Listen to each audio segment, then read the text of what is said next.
So here we are on Wednesday, the 22nd of June, 2022, and it is Obi-Wan Kenobi Day. So what we have here is, other than the previous 4 weeks where I've woken up early before work and watched the episode before I actually started my day, I actually skipped watching this premiere episode the usual way that I have been, like I said, the past couple of episodes, because I have a chance to go into the big city, the big TO, Toronto, to go see it in a theater at the with a bunch of 501st and Rebel Legion people. I've been invited along by a fellow cosplayer friend of mine who I've known for quite a few years, and he offered to say, hey, you want to come along to this thing? So I have now just finished working. I'm obviously not wearing the clothes that I worked in because it would have been disgusting and all that, and now I have just pulled off to the side, and he's coming by to swing by to pick me up, and we're gonna head into the big city to see what I'm hoping to be is the season finale instead of the series finale of Obi-Wan Kenobi. I've been saying that all along, that it looks like this is obviously going to be not just a single season from what it looks like. From what we've heard from Ewan McGregor himself, he's hoping for more episodes as well. So there's a good chance that we're going to be seeing a second season. So this might end up on a cliffhanger sort of thing, which it'll be interesting to see. So I'm just gonna log off here and then wait for my buddy to come by and pick me up. So we're just gonna say we got a little bit of something that we can throw together. It's not very Obi-Wan-ish, but it is Star Wars. That is for sure. Oh man, Beebs Brew. Alright, so well on our way now, because how far are we out now? Ooh, according to that, what, does that say 16 minutes? 16 minutes. Alright, that's not so bad after that little bit of a traffic snafu. That's not so bad. I made up some. Well, it looks like we finally made it here, so we have got about 20 minutes before we have to be there. So High knees, boys. High knees. We're going to sprint. high knees, we gotta go. Yeah. Wait, is this, can we get out here for the, this here or there? What do you want to do? Park in the elevator. Take the elevator. Yeah, it would probably be better on Dan's legs. Ah, my people. It's been a while since I've been in a place like this, doing stuff like this with people like this. Got some, nice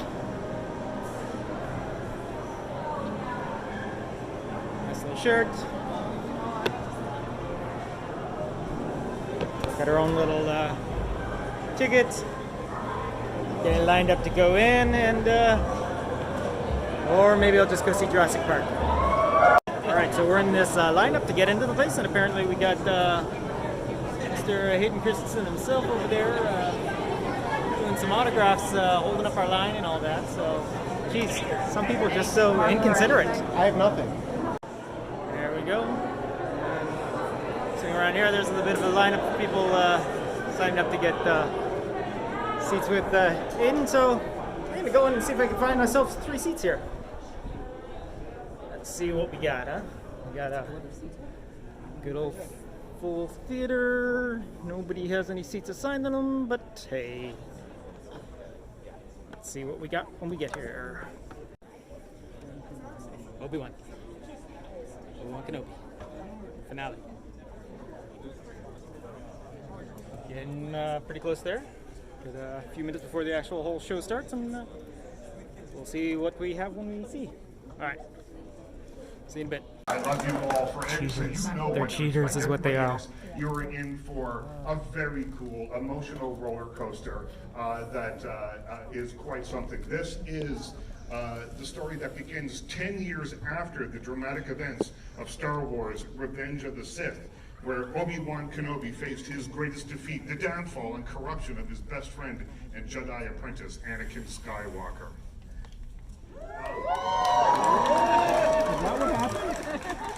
My name's Richard Krause, and I want to welcome you all here. I want to thank you all for coming out in this heat, and I want to thank all of you who are dressed in costumes for risking your lives to come here in the humidity. I appreciate it, and I know that my two very special guests today appreciate it as well. So after the screening, I'm going to be interviewing director Deborah Chow and star Hayden Christensen. We love you, Hayden! But first, before we get to that, we've got hours of an amazing television show to watch and a very cool cinematic experience. But I want you to get to know Deborah and Hayden just a little bit. So Deborah directed all 6 episodes that you're going to see today. And Obi-Wan Kenobi. And she grew up right here in Toronto. We love you too, Deborah! Another Canadian, Hayden, stars in the new series. And revisiting the role he originated in Attack of the Clones and Revenge of the Sith. Would you please help me welcome Deborah and Hayden to the stage?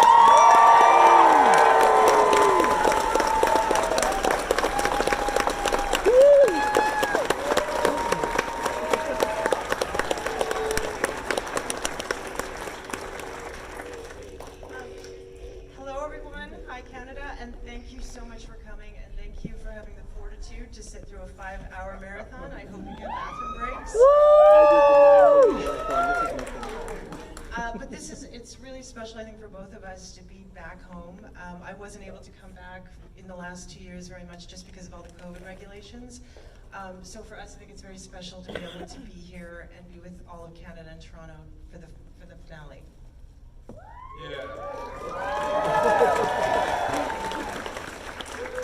Yeah, I just want to thank all of you for coming. This is a very special event for us. You know, being from Toronto, getting to have this screening here in our hometown means a lot. And we're excited for you to see the story as one continuous story too, as it was designed. And you know, this is a series that I'm very proud of and so grateful to get to be a part of. And I think Deborah's made something really special here. So please enjoy. Deborah and Hayden, everybody, they'll be back with me after the screening. We'll do an interview and we will fill in all the questions that you might have. So thank you very much. There's a bit of housekeeping that you need to know. We're going to tell you a little bit of some things you need to know about the screening, but we'll see you in a few hours. Here we go.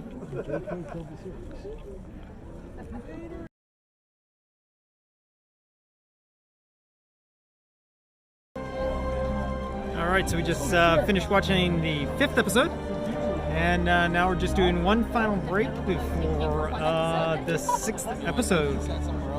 And it's a good thing that a good portion of the actual crowd has not seen this episode yet. There are a few that have, and so it's kind of neat to just be sitting here in a crowd of people to watch this episode for the first time coming up. So can't wait until that happens, and I guess we got about, 10-15 minutes before the next episode starts? 10. Yeah, about 10? Yeah, all right, so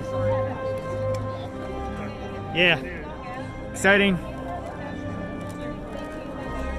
Season finale coming up, episode 6. All right.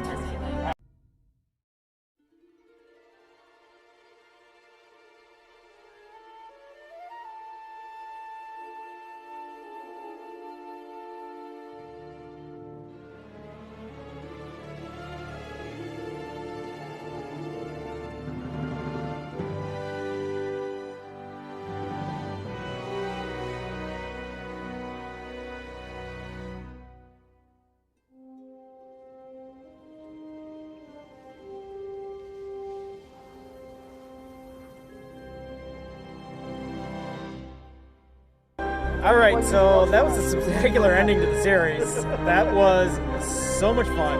It was amazing, first of all, to see it in this environment with just a theater full of people that were also there to really enjoy the hell out of that whole entire episode.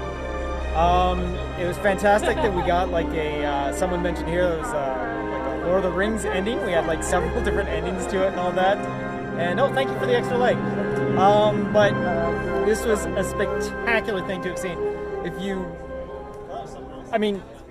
Great episode and all that. Can't wait to go back, see it again, because I'm probably going to watch it again when I get home. But this is just so fantastic. And now we're just going to be putting another break in while we wait for the Lucasfilm logo just showed at the final accent. So now we got another bit of a break, and then we're going to have a Q&A with both the director and one of the stars of Obi-Wan Kenobi. Happy that you were able to stick around.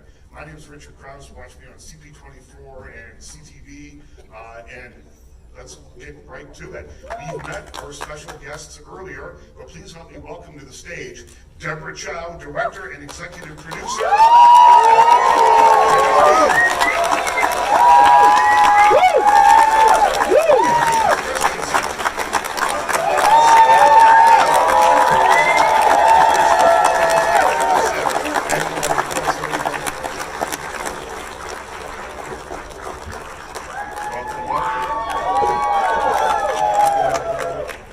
Congratulations, the entire series is out. We can talk about it without having to, as you were saying, telling me backstage, say, wait and see, wait and see. So now we can talk about it. Stages of putting all this together. There was so much lore. There was so much backstory. There's a lot going on here. So you have to incorporate all of that, much of that, into this story. But then again, you also want to keep it fresh and keep it lively. So how do you find a balance between all these elements? Did you feel like a juggler sometimes as you were putting all this together? We definitely did, and I think that was absolutely the hardest part of this project, is just, obviously we're in between two trilogies with these huge iconic legacy characters, and we're surrounded by canon. So it was incredibly challenging, and I think that's why we did so much development on the project. But at the same time, it's incredibly exciting. We got to tell a new story with these iconic characters and a new chapter of their lives. And tell me a little bit about what that involved. Do you have giant meetings with all the Star Wars experts and figure out like a roadmap into the story somehow?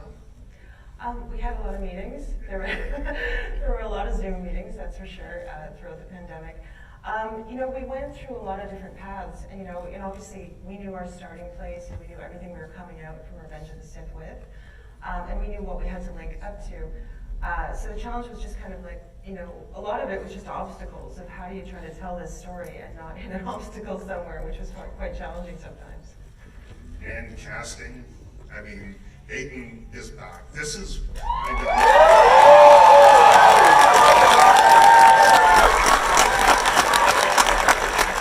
may have noticed there's a lot of support.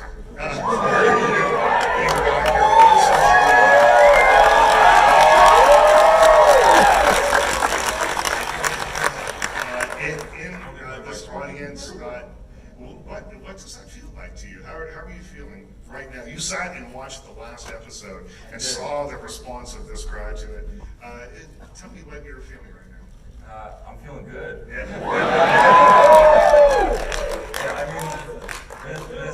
Thank you. This entire experience has been incredible, and to get to come here and watch these episodes in our hometown has been very special for us. Yeah, it's been amazing. And to see it on the big screen, because this doesn't happen overnight. So this was probably done months ago. I don't even know. How long ago would you have shot this last episode? Over a year ago. Over a year ago? Yeah. So had you seen any of it, Hayden, up until this point? Not up until recently. Yeah. I actually just watched this last episode last night for the first time. And I mean, what kind of feelings do come rushing back when you see this? Because this audience clearly has all the feels. It must really it be evocative for you. Very much so. It's been a very emotional experience for me. And certainly that last episode, it really gets you where it counts. So much credit to Deborah. What she's done here is, I think.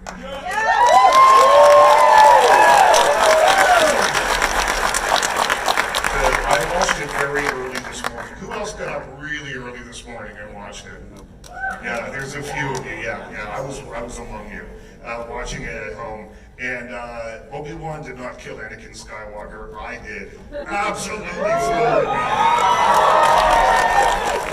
I was very happy when I read that line in the script. I was like, that's a good one. Yeah. So, Deborah, tell me a little bit about working, even though he's here, we'll talk about him behind his back a little bit. Tell me a little bit about working with Hayden and Ewan and sort of bringing them together again for the first time in 17 years. Yeah, I mean, one of the things I think that was really special about this is how often do you get the chance to bring back actors after 17 years, and it was these two, and then it was also like Bonnie and Joel, and bring back Jimmy Smits and Liam, obviously. So there's quite a few people that were coming back, but I think with Ewan and Hayden, it was so special. And I think for me, at least as a director, I was incredibly fortunate because they know these characters so well. So just their instincts and their guidance on the characters was paramount for the whole thing. And Hayden, did you ever imagine that you'd reprise this role and have another crack at it? No, I didn't. Or not for the longest time. Yeah. I mean, I guess the idea started to percolate a little bit before Deborah reached out, and I guess she was thinking the same thing. But no, the whole invitation came as quite a surprise. And any reservations or any, what was your reaction when it happened? Because 17 years is a long time, and this is so iconic. What was your reaction? I was immediately so excited. This is a character that means a great deal to me, and getting to come back to this franchise again. I mean, there were just so many appealing elements, and then when I met Deborah, we kind of hit it off right away, and I knew that we would all be in very good hands with her. And did you do a special Canadian handshake or anything like that? Yeah, but we did meet it the first time just outside of Toronto. Yeah. So Did you? the first meeting was here, yes. And It wasn't Tim Hortons. It could have been Harvey's, but it wasn't. And tell me a little bit about working with Ewan McGregor again, Hayden. It's been 17 years, but the dynamic between you, it still sparkles as you can see it on the screen. Tell me a little bit about that. Was it like no time had passed? Yeah, kind of. I mean, we became very close when we were doing the prequels, and just from the time that we spent together working, and then we were filming in Australia. So we were spending pretty much all of our time together, and yeah, I mean, we developed a great bond, and I think that sort of translates in the work as well. But yeah, getting to come back, and I mean, I hadn't seen him in a few years, so getting to reconnect with him was great, and then working opposite him, playing these characters again was very special. Did you know, Deborah, as soon as you looked through the lens or the video camera, whatever it is that you do now on a television set, did you know right away that this is really going to work between the two? I mean, I think for sure, you could feel the bond, but I think, for us, when we did something like the final scene between them in 6, it was really special, and I've never, everybody from the crew was there, everybody from the office was there. I've never seen it, and they had set up a side monitor, and they all sat cross-legged in front of it while we were shooting, and you could hear a pin drop while they were doing it, So you could feel it on set, so you just always hope that translates. Yeah, well, it really comes through, and on the big screen, I think it's probably amplified even more. When you were planning this, obviously it was planned to be a television show, but it's really cinematic. And even some of the pacing of it is cinematic. You show us things and don't tell us things necessarily, which is the show me, don't tell me rule. And so it feels like a movie, but it feels like a 5.5 hour long movie, which you all experienced, and the people watching us online, experienced today. Tell me a little bit about planning that. I guess that was always in the back of your head to make this feel as big and powerful as possible. Yeah, for sure. I mean, given the nature of the characters and what we were doing, obviously, with rematching them, we're telling an epic story. So we were trying as hard, and I wish I had the budget of the features, believe me, at moments. But, And the time. And the time, honestly, that was one of the biggest challenges. But You know, as much as we could, we were trying to, you know, keep the scope on it and have it feel as theatrical as we could. And it does, and it feels that. And you know, the casting all the way through with a lot of the newer characters. Leia, the young woman that plays Leia, is incredible, I thought. And what I love about her is that she has kind of an imperiousness about her, but she's also a 10-year-old girl. It's such a great and kind of fun mix to have in there. Tell me about finding her. That was a very big search. I think I've seen every single kid between the ages of 12 and 10 and 8 across the world. So, you know, this was, you know, you're looking not only for a young Princess Leia, one of the most iconic characters, but also a young Carrie Fisher, who's, yeah, exactly. It's a very tough bill to fit. So we saw a lot of kids, and really what I was looking for was just the spirit of Leia and Carrie in her, because the last thing I think you want to do with a child actor is to have them try to imitate Carrie. So I really tried with her to not get her to watch Star Wars, actually, and not try to imitate Carrie, but to just react normally and to do it, you know, as she would do it as a person. So I think it was all about the casting, about just finding a kid that really had a lot of the same qualities. Yeah, it really felt like it. It feels like, to me, a really natural performance, which is surprising that you're able to get that out of her, because I'm guessing the set is half green screens and half big set pieces, and it's an unnatural situation to put a young person in, and then to have them behave so naturally and so entertainingly is I guess, a credit to the direction and the prep that you did with her. Yeah, for sure. It was definitely a process. Like the first few weeks, you know, she was super nervous, and then you can almost see her growth over the series. And then by the end of it, I couldn't even find her on set because she's too busy running after droids. You know? So it's like whenever we were doing, like, we would be doing something like the BIM scenes, and I'd go to give her notes after a take, I could never find her. And I would literally just look for the droid to find it. I would have done the same thing, and I'm not 10 years old. So, Hayden, I quoted you. Obi-Wan did not kill Anakin Skywalker. I did. It's such a cool moment in the show. But I wondered, while I was watching that, are there any vestiges of Anakin left in Darth Vader as you were playing him? You're saying, yeah, I killed him, it's dead. But there's got to be something at the core left there. What did you think? Yeah, no, absolutely. There has to always be a little bit of Anakin in there in order for him to find redemption at the end of the story, you know, through the love of his son, no less.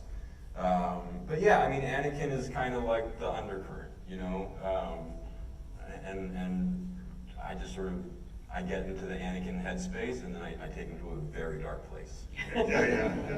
And you're able to show Darth Vader here, now that we've all seen it, in a vulnerable situation, which is not something that we're typically really used to seeing. So tell me a little bit about the creation of that from both your points of view, from director and showrunner, and then as an actor as well. I think, you know, obviously so much of the series is about that melding and about that history. That final scene for us was really those two things coming together completely. So for us, you know, and I think we always knew it would be an incredibly powerful image to see it. So we just felt like it was very pivotal to the moment and for everything that Obi-Wan is going through. And in playing it, do you feel the vulnerability at that moment? Like, how does it feel to you? Yeah, I mean, first of all, it was scripted so nicely, and you know, the dialogue is so poignant. But when we went to film it, it was far more emotional than I was actually expecting. You know, and how so? For both you and I, just you know, the history that these characters have, the history that he and I have, sort of bringing that to this scene was very powerful, and you know, they're both sort of dealing with this broken bond in a different way, and you know, there's something about Vader sort of absolving Obi-Wan of his guilt while still trying to kill him that I thought was really great. It's a mind bender. Yeah.